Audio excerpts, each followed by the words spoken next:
I was looking for the car registration, something routine, boring, actually. I reached into the glove box of our shared car, and I found an envelope, crumpled, worn, like it had been there for months. Inside were 3 things: Western Union receipts. To Marcus, 7 of them, over 2 years. Amounts ranging from $400 to $1,200, a pawn shop ticket, for a Cartier bracelet, the one Emma said was stolen in Dubai. But the date was 3 weeks ago, local, sold for $3,200. She had paid $8,500, and at the bottom, a pack of birth control pills, hidden, deliberate. I didn't feel angry. I felt clarity. If you're new here, welcome back to Lied To. I'm Leo. On this channel, we uncover stories of betrayal and cold consequences. Now let me explain what was inside that envelope. Emma wasn't always ambitious. When I met her in college, she was a hotel maid. And there was Marcus, the hotel manager. Handsome, confident. He noticed her. He told her she was better than this job. She fell for him immediately. But Marcus was strategic. He didn't have time for a maid, so he kept her at distance, friendly, but never committed. Then I came along. I was stable, I had money, I had a plan, so Emma chose me, married me. But she never let Marcus go. She kept him in her phone, kept him in her head, kept him in her heart, and when his life started failing, she made a choice. She would finance his existence with secret transfers, money I earned, gifts I bought that she would later pawn to fund him. I was building a life with someone who was secretly building a life for someone else. 2 years before finding the envelope, I suggested something. What if we started a family? Emma's response was always, "My mental health isn't ready." So I waited, but I prepared. I took the second bedroom and started setting it up as a nursery. Soft colors, a crib, shelves for books, a mobile. I did it slowly, over months. I would show her photos. "Look, I started the baby's room." Her reaction was always, "It's beautiful, when I'm ready." But she was never ready. What I didn't understand until I found that envelope was why. She didn't want a baby with me. She wanted to keep funding Marcus. I sat in the car with that envelope in my hands. And for the first time, I understood the full picture. The Western Union receipts meant she was sending money directly, cash, untraceable, over and over, for 2 years. The pawn shop ticket meant she was liquidating my gifts. The bracelet I bought for our anniversary sold for $3,200 when it cost $8,500.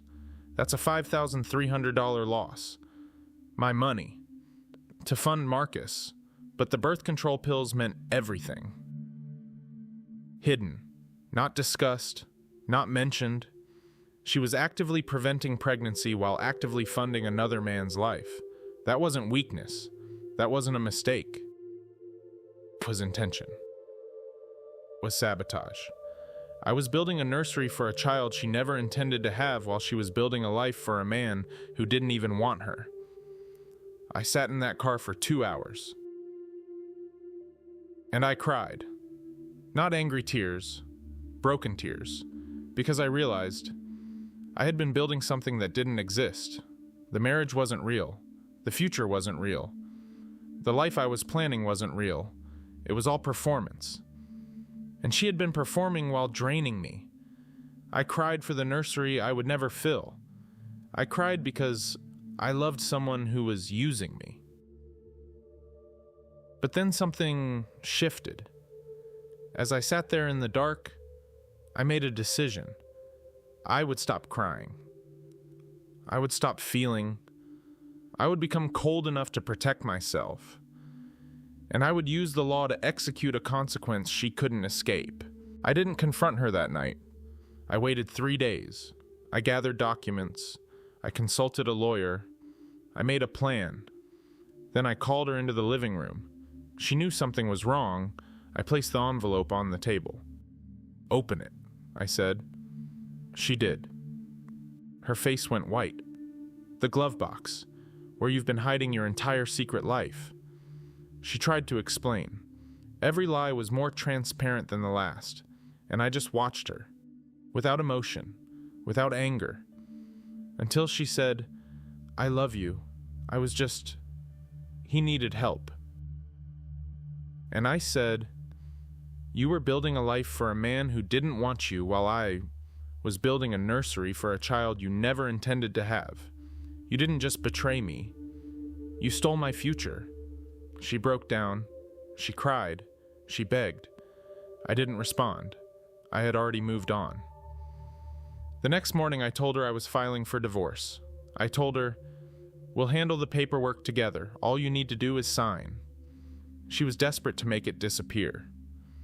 So when I brought her the documents, she signed without reading. There were 7 pages. Page 1 through 6, standard separation, assets, insurance. Page 7, the quitclaim deed. Buried, unnoticed. Transferring our $800,000 house to me alone, she signed them all. She didn't read. The house was no longer in her name. When her lawyer reviewed the documents, she called me in a panic. "You tricked her." I said, "I gave her exactly what she deserved." Emma had 2 weeks to vacate. She had no assets, no house, no security. She couldn't fund Marcus anymore. Within a month, he disappeared. No calls, no texts. She found out he had married someone else, a woman with actual wealth. He had used Emma for 2 years of free financing, and when the money dried up, he moved on. Emma ended up in a studio apartment. She had to take 2 jobs to make rent. As for me, I sold the house 6 months later. I made $50,000 profit. I bought a new place, alone, empty, no nursery. But I wasn't destroyed. I was liberated. I had stopped expecting her to be who I thought she was, and I had used the law to protect myself. Here's what I want you to think about. Was what I did justice? Or was it cruelty wearing a suit and tie? She lied for years. She sabotaged our future. She used my money to fund her obsession, and I responded using the law to ensure she lost everything. I didn't raise a hand. I didn't humiliate her. I just made her face the math. So here's my question. If you found what I found, the receipts, the pawned bracelet, the hidden pills, what would you do? Would you forgive?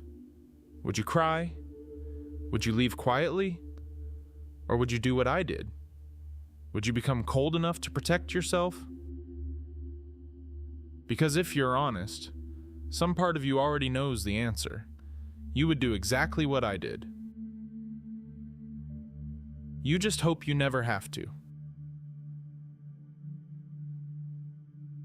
Thank you for staying with me until the end.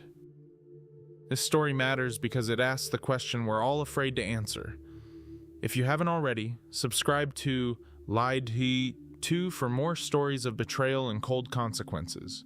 Share this video. And please, comment below. Tell me, what would you have done? Don't forget, your story might be next.